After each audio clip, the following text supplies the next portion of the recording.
This is OwlUp, where learning happens in minutes, not hours. For a deeper journey, explore all our courses at owlup.co. Now, let's dive in.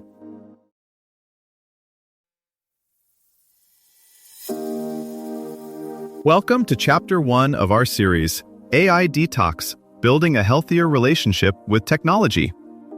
In this episode, titled Identifying Tech Dependency Patterns, we'll explore some common signs that might indicate you're more attached to your devices than you realize.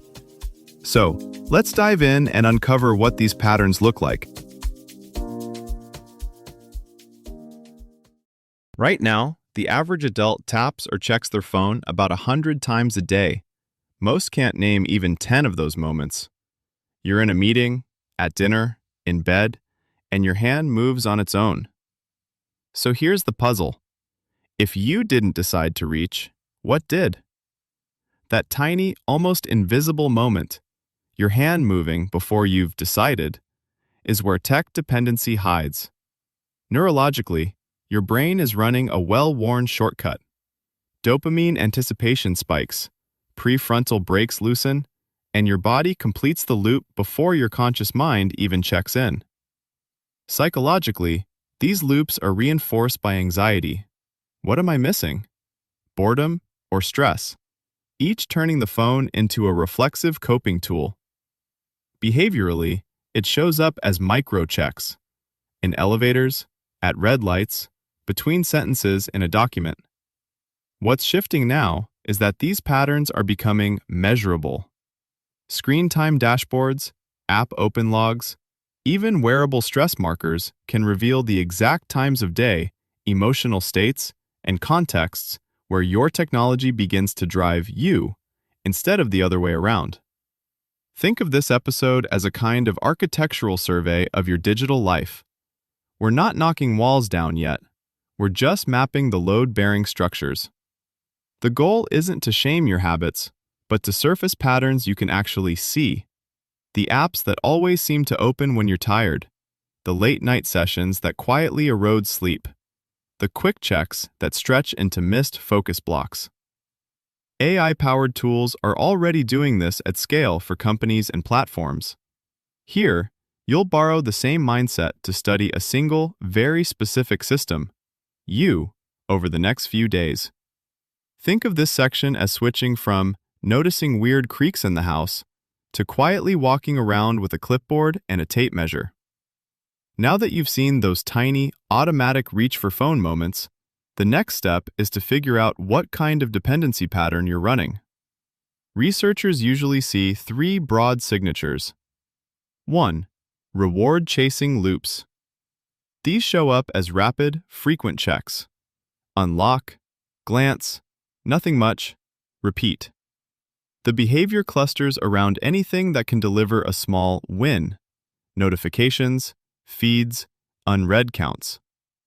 Neuroimaging work on social media shows dopamine surges similar to small gambling payouts.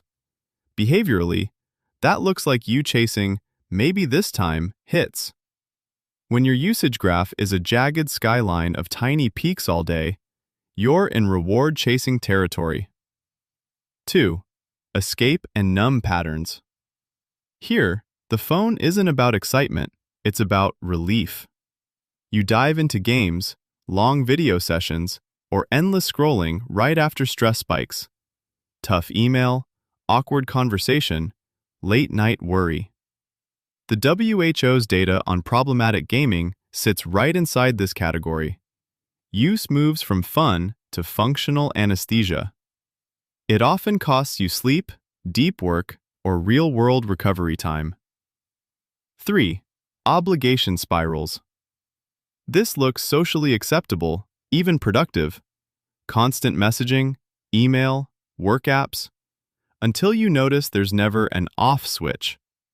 You respond instantly, keep every channel warm, and feel guilty stepping away.